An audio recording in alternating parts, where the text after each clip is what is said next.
Welcome back and thank you for staying with us. And now on to our stories. Tanker drivers have resumed fuel loading following the resolution of their crisis with the Lagos state government. Newsmen reports on Wednesday and Thursday, many fuel tankers were seen on the road conveying petroleum products to filling stations within and outside Lagos. ATN recalls that many filling stations ran out of stock Monday due to the tanker drivers' refusal to lift petroleum products from the Dangote refinery and the depot since Saturday. The drivers have accused the Lagos state government and its task force of harassment, assault, extortion and seizure of their trucks. While the truck drivers and marketers allege that about 30 trucks were taken away after the task force invaded their park at night along the Lekki Free Trade Zone where they had gone to lift products on Saturday, the government said its officials were attacked while trying to enforce the e-call-up system, saying only 11 trucks were seized and later released. In an interview with our correspondent, the national president of the Nigerian Association of Road Transport Owners, Yusuf Othman, confirmed that the issues were being resolved amicably. Othman disclosed that the seized trucks have been released alongside those arrested during the invasion. Yes, the information available is that the government officials, have released the vehicles. They have also released the drivers. So, I think the work is about to commence, he stated. Othman said some amicable resolutions have been reached. I'm aware that there are some amicable resolutions reached, he told newsmen. On the claims by the Lagos state government that only 11 trucks were seized by its officials, Othman reacted, forget about them. Even if it's one, why should they arrest? We should be working harmoniously. We have to work together. There has to be an enabling environment for us all to work together, the NATO leader stated. He warned the government not to strangulate tanker drivers in the guise of revenue generation. He maintained that tanker drivers are more important to the economy as no refinery or depot will function in Nigeria without trucks lifting the fuel for distribution. Commissioner for Environment in Plateau State, Mr. Peter Gwom, has said that Governor Caleb Moswang signed Executive Order 001 of 2025 suspending all illegal mining activities across the state. Gwom said that development is aimed at protecting life and property, considering the escalating threats of insecurity emanating from mining activities and unregulated mining operations. While giving a press briefing yesterday at the Nigerian Union of Journalists Conference Hall in Jos, the commissioner said that Plateau State has been at the forefront of mining activities in Nigeria since 1902. The commissioner noted that the emergence of large-scale mining industries on the plateau was a catalyst for economic growth, serving as a backbone for industrialization, job creation, foreign exchange earnings, and infrastructural development. He, however, elucidated that the indigenization decree of the early 1970s and the closure of the Nigerian Mining Corporation led to the exit of mechanized mining outfits, leaving a vacuum that was subsequently filled by unregulated and illegal mining activities. He said, over the decades, these activities have resulted in severe land degradation, environmental pollution, increased child labor, illicit drug trade, proliferation of arms, banditry, kidnappings, among other dangerous trends. The commissioner posited that it is disheartening that many young people in the state are abandoning their education to engage in artisanal mining, thereby exposing themselves to exploitation, drug abuse, prostitution, and life-threatening hazards. Kwara State and IHS Etowako are hoping to see the new Ilorin Innovation Hub create 10,000 direct and indirect jobs focusing on digital skills, artificial intelligence, agricultural technology, and energy innovation in the next few years. They made this known yesterday in Ilorin at the kickoff programs of the hub. The Ilorin Innovation Hub, covering a landmass of over 13,000 square meters with seating capacity for over 1,000 users, has been designed and built as an ecosystem to help nurture creative talents, drive technological innovations, entrepreneurship, and overall economic growth across Kwara and Nigeria in general. The promoters said the initiative aligns with President Bola Tinubu administration's Renewed Hope agenda, which includes investing in the digital economy to stimulate local industries, enhance competitiveness, increase productivity, and provide millions of Nigerians with new skills and long-term employment. While the official commissioning is scheduled for a later date, the Chief Executive Officer IHS Nigeria, Muhammad Dawish, said the partnership with the Kwara State government to bring the hub to life is a testament to the commitment of Governor Abdulrahman Abdulrazak, the Kwara State government, and IHS Nigeria to supporting local innovation and empowering the next generation of entrepreneurs, developers, and business leaders. Dawish said the hub is more than just an edifice. It is an ecosystem designed to nurture creativity, equip young innovators with critical skills, and provide them with the resources they need to build scalable, impactful solutions. Nigeria's gross statutory revenue rose by 622.125 billion naira to 1.844 trillion naira in January 2025 from the 1.226 trillion naira received in December 2024. This was announced by the Federation Accounts Allocation Committee at the end of its February 2025 meeting in Abuja yesterday. Meanwhile, the European Union said it would continue to support the strengthening and improvement of local elections and local democracy in Nigeria. This was as Development Alternatives Incorporated launched the EU-funded analytic study highlighting the challenges faced by SIESCs in the discharge of their statutory mandates to conduct local elections in the country. FAC also announced that 1.070 trillion naira, being January 2025 Federation Accounts revenue, was shared among the federal government, states, and the local councils. It said the 1.703 trillion naira was comprised distributable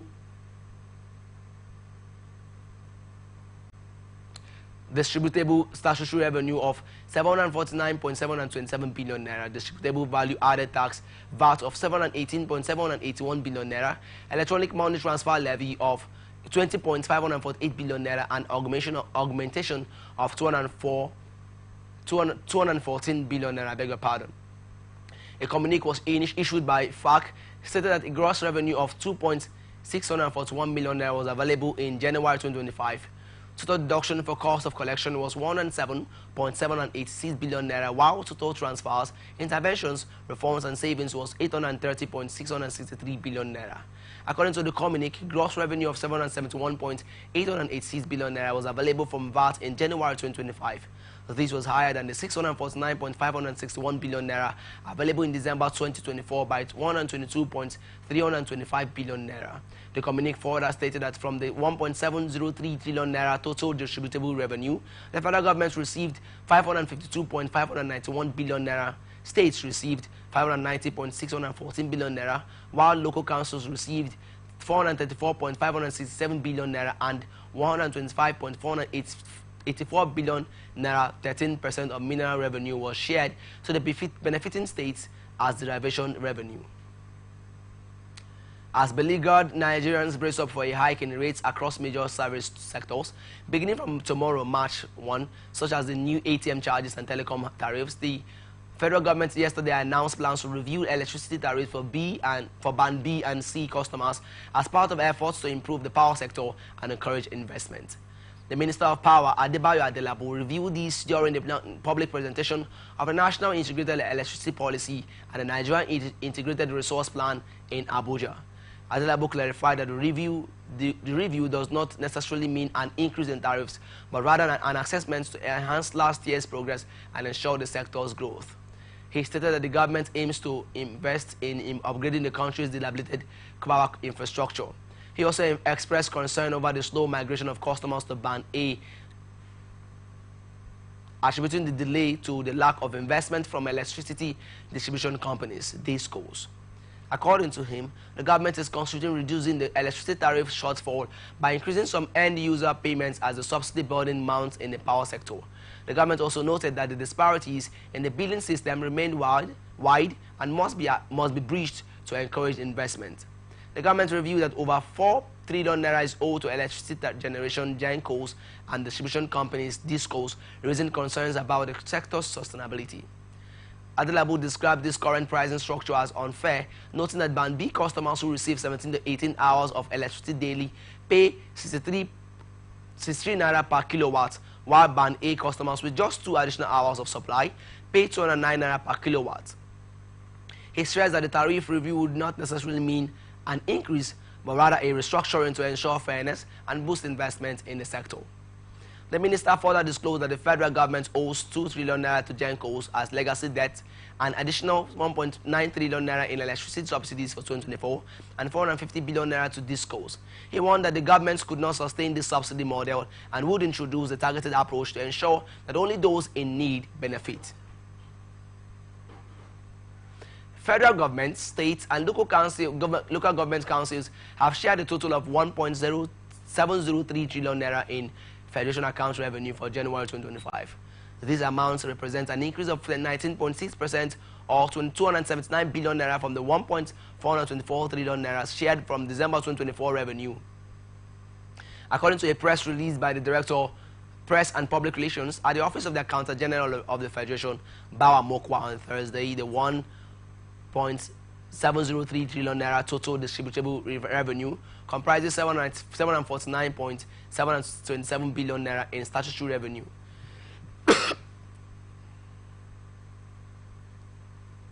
718.781 billion naira in value-added tax revenue, 20.548 billion naira from the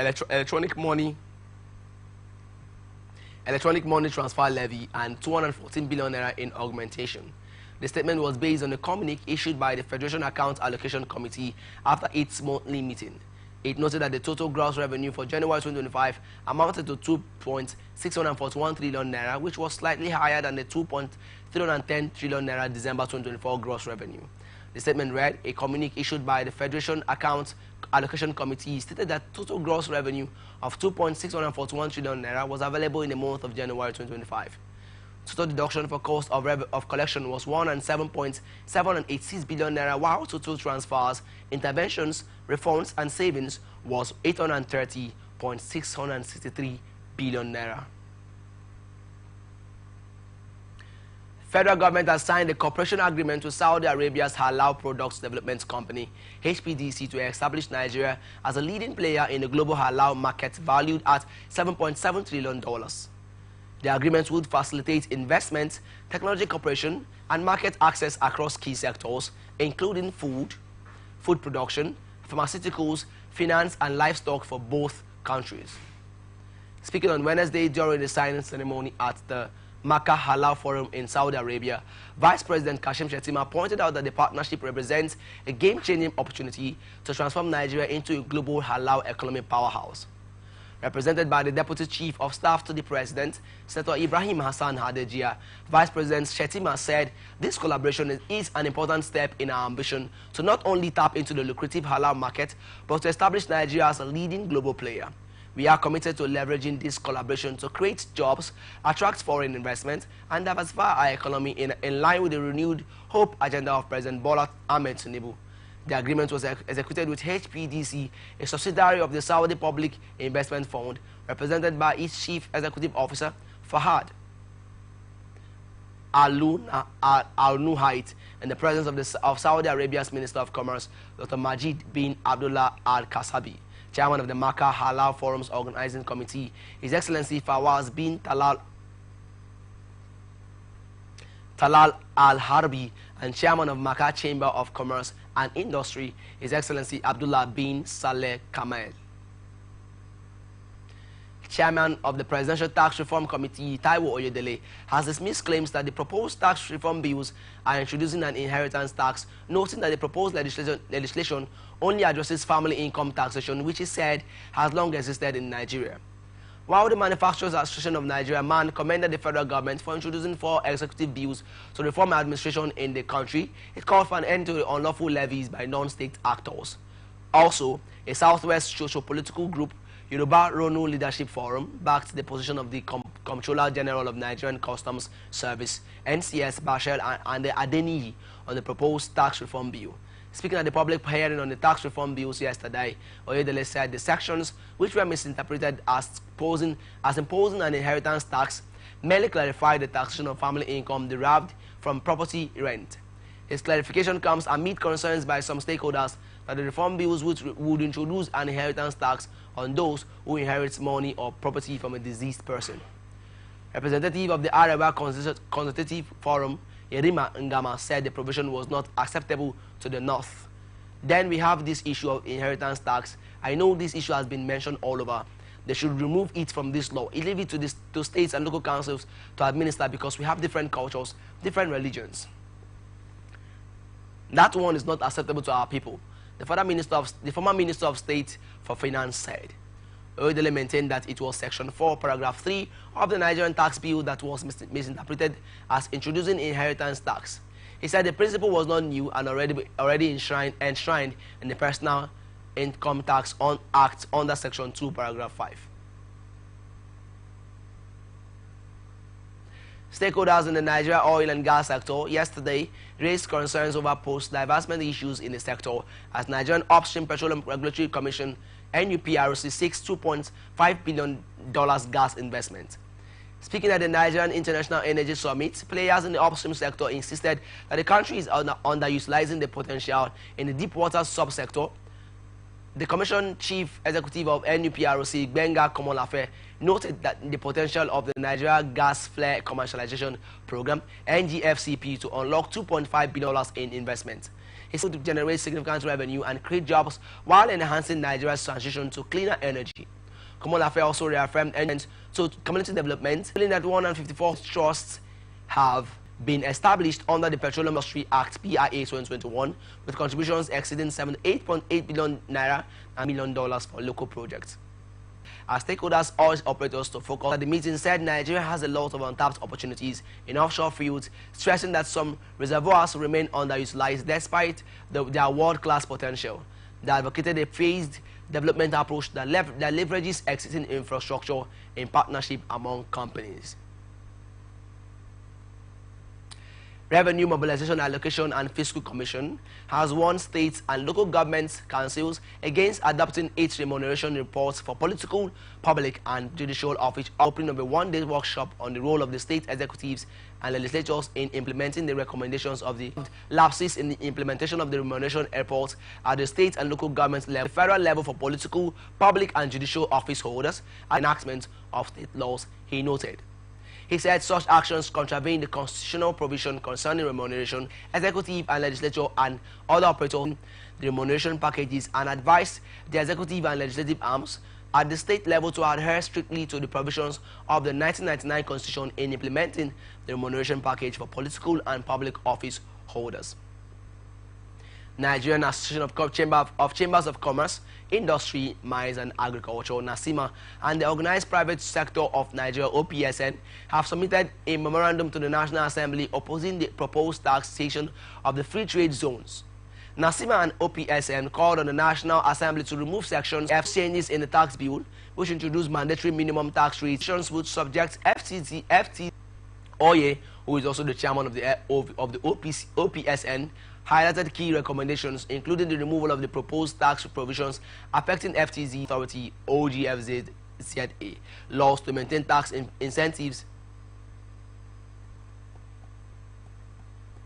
and the suspension of the new tax laws to allow businesses to adjust their financial models. Today, Nigeria boss Festus Keyamo commended the NCAA for its achievements over the last 2.5 decades. He emphasized the importance of maintaining aviation safety, attributing it to the industry's growth and development, while noting that aviation safety is not a one-time achievement, but a continuous process of adaptation and improvement. The minister pointed out that with advancements in technology, rising passenger demands, and increasing globalization, the dynamics of aviation safety are evolving rapidly. Hence, there is a need to address these changes and ensure that Nigeria remains at the forefront of global aviation safety standards. He further noted that the NCAA's Silver Jubilee celebration aims to highlight the importance of aviation safety as a foundation for the industry's growth and development. Similarly, the Director General of Civil Aviation, the Captain Chris, now the authority celebrates its current achievements.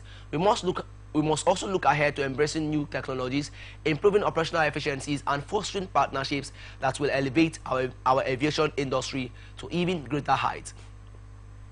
He emphasized that the authority is guided by the 5-point agenda of the minister and the renewed hope agenda of the president, both of which emphasize infrastructure development, safety enhancement, economic growth, and job creation.